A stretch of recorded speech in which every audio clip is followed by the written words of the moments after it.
Kobaran api membakar sebuah truk tangki BBM milik Pertamina di ruas tol Jor Kembangan, Jakarta Barat. Muatan truk yang mencapai 5.000 liter solar membuat amukan si jago merah kian menjadi.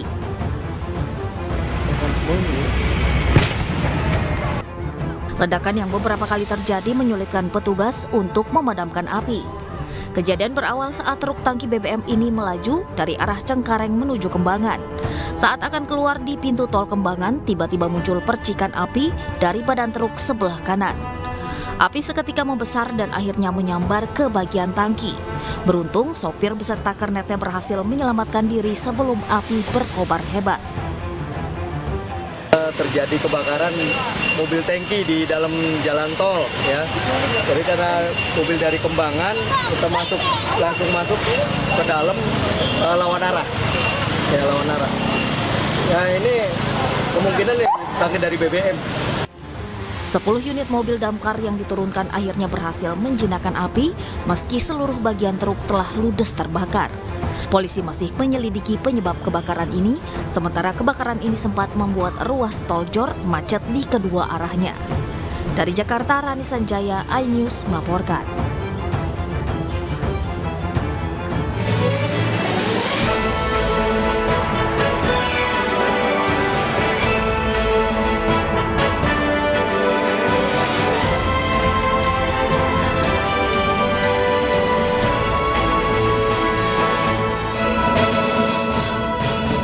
Bareskrim Polri tengah memburu pemilik akun @koprofiljati yang diduga menghina Ibu Negara Iriana Joko Widodo. Tersangka penipuan ratusan mahasiswa IPB gunakan uang hasil kejahatan untuk membayar utang dan membeli mobil baru. Seorang pendaki asal Amerika Serikat tewas terjatuh ke jurang saat turun dari puncak kawah Gunung Agung, Bali.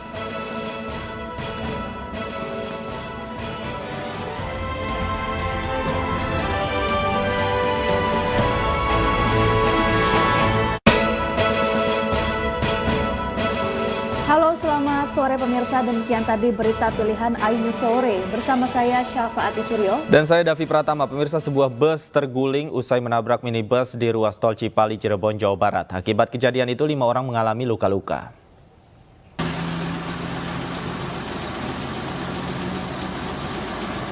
Kecelakaan lalu lintas terjadi di ruas jalur tol Cipali, kilometer 189 Kabupaten Cirebon, Jawa Barat pada Sabtu siang. Bus yang menuju Jakarta menabrak sebuah minibus, kemudian terguling dan terseret sejauh beberapa meter. Akibat kecelakaan ini, 5 penumpang minibus terluka usai terbentur badan kendaraan yang ringsek. Kelima korban sempat mengalami trauma, sementara puluhan penumpang bus tujuan Jakarta sempat terlantar di lokasi kejadian.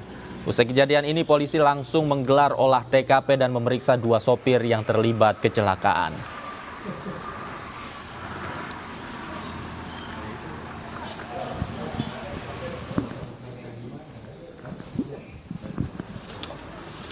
Sebelah kiri, karena di depan ada kendaraan lain, sehingga banting ke arah kanan, akhirnya terkena mobil bis. Ini mobil bis pun banting juga ke kanan, sehingga kedua kendaraan itu masuk ke row yang ada di tengah jalan tol.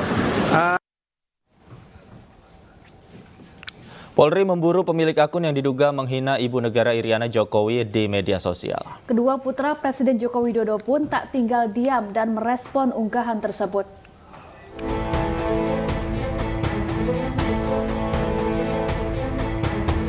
Bareskrim Polri tengah memburu pemilik akun @koprofiljati yang diduga menghina Ibu Negara Iriana Joko Widodo. Polisi disebut juga sudah menemukan unsur pidana dalam unggahan yang berisikan Ibu Iriana bersama dengan Ibu Negara Korea Selatan Kim Kyun-hee di Twitter. Sementara itu, Wali Kota Solo sekaligus putra sulung Jokowi Gibran Raka Buming Raka mengaku tidak mengadukan unggahan salah satu pengguna Twitter yang diduga menghina ibunya tersebut ke polisi. Sebelumnya publik dihebohkan dengan unggahan seorang komikus yang dianggap mengolok-olok Ibu Negara Iriana Jokowi. Awalnya akun Twitter @koprofiljati mengunggah foto Iriana Jokowi bersama Ibu Negara Korea Selatan Kim Kyun-hee dan memberikan keterangan yang menghina Ibu Negara. Sontak postingan tersebut memancing keributan dan kecaman dari berbagai pihak. Tak terkecuali dari kedua putra Presiden Joko Widodo, Gibran Raka Buming Raka dan Kaisang Pangarep. Tak terima sang ibu dijadikan bahan olok-olokan oleh seseorang di media sosial, mereka berdua merespon postingan tersebut.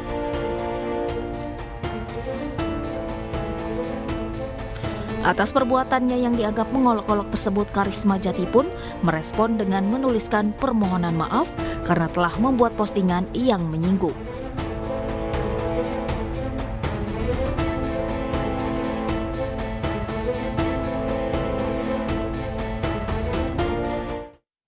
Pemirsa, penyintas dan keluarga korban tragedi Kanjuruhan hari ini kembali mendatangi Bareskrim Polri. Kedatangan mereka kali ini untuk menanyakan kejelasan mengenai laporan yang telah mereka buat Jumat yang lalu.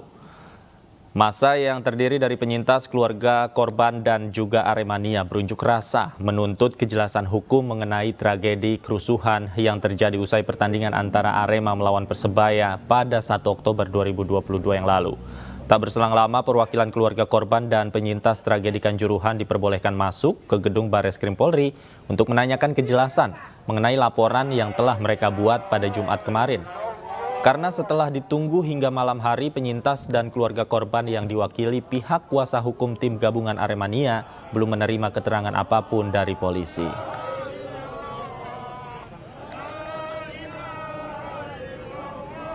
Ya, tadi yang menjawab langsung adalah Bapak Karo Bin Opsnal Bareskrim Mabes Polri, Brigjen Pol Daniel Tifauna.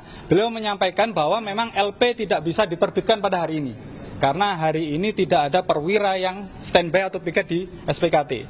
Sehingga apa solusinya? Tadi ada sambungan telepon, ya, kami sudah loudspeaker, semua korban dan keluarga korban juga dengar. Intinya nanti kami akan kembali hari Senin. Beliau tadi janjikan Senin jam 9 pagi ya, LP diterbitkan oleh Bareskrim Mabes Polri. Selengkapnya mengenai laporan keluarga korban Kanjuruhan ke Bareskrim Polri, sudah bersama kami Calvin Tonggi di sana. Selamat sore. Calvin, bagaimana perkembangan laporan keluarga korban Kanjuruhan di Bareskrim?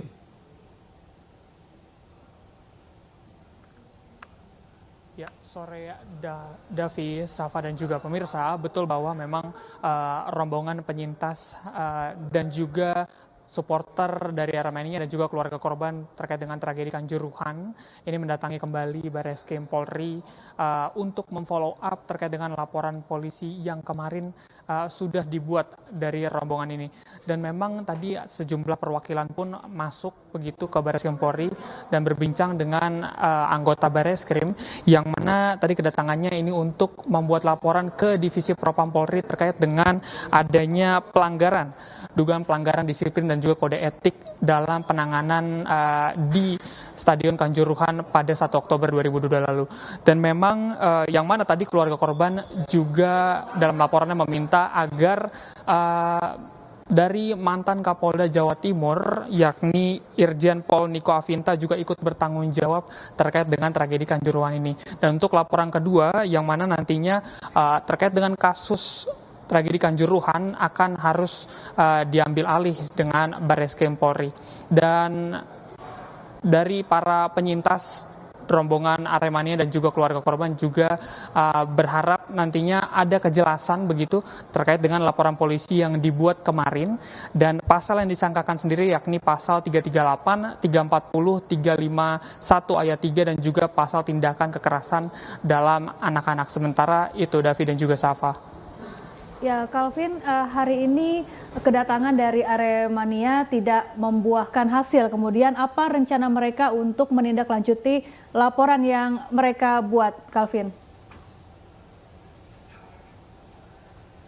Ya, Davi dan juga Safa, memang tadi berdasarkan penuturan dari kuasa hukum tim gabungan Aremania Anjar Nawan Yuski, yang mana nanti untuk hari ini memang para perwira di Bareskrim tidak dapat merespon begitu. Nantinya para dari tim gabungan Aremania akan melanjutkan aksinya pada Senin pekan depan 21 November 2022 yakni pukul 9 untuk mendatangi Bareskrim Polri kembali terkait dengan kejelasan laporan polisi yang dilayangkan dari para rombongan penyintas dan keluarga korban tragedi Kanjuruhan.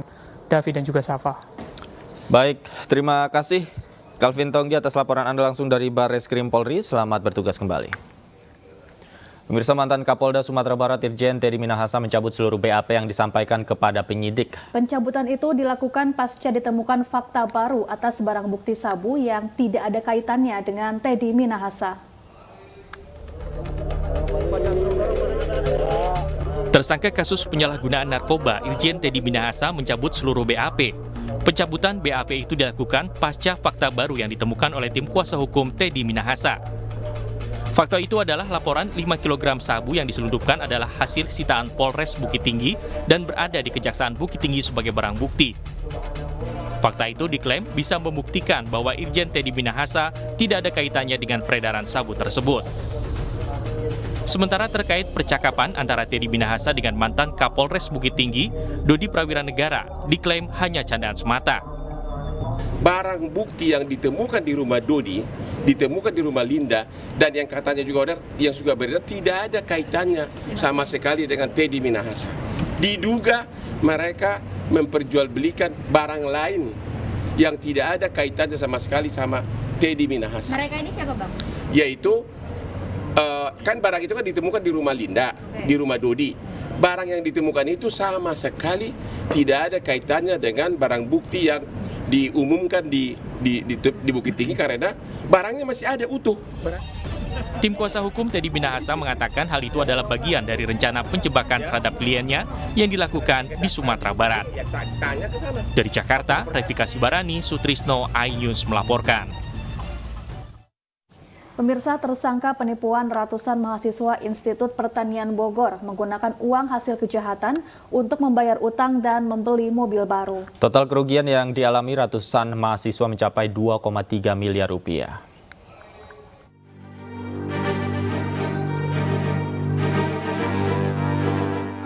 Siti Aisyah Nasution, wanita 29 tahun ini ditetapkan sebagai tersangka penipuan investasi bodong dan pinjaman online.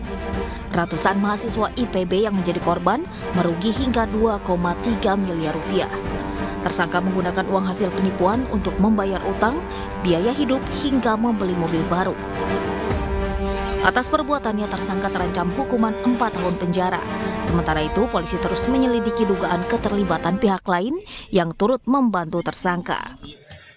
Pelaku juga mengiming-imingi keuntungan sebesar 10-15% atas setiap transaksi yang dilakukan oleh para korban melalui toko online tersebut. Selanjutnya, dari fakta hukum yang diperoleh oleh penyidik di dalam proses penyidikan, kami sudah menetapkan satu orang tersangka atas nama SAM dengan persangkaan pasal 372 dan 378. Tersangka mencari korban dengan menggelar seminar dan menjelaskan sebuah skema bisnis. Kemudian tersangka menawarkan kerjasama dengan iming-iming bagi hasil sebesar 10%. Namun keuntungan yang diberikan dengan syarat korban harus mengajukan pinjaman online. Faktanya korban tak pernah meraup untung. Para korban justru dihadapkan dengan tagihan pinjol hingga diteror debt collector. Tim Liputan iNews melaporkan.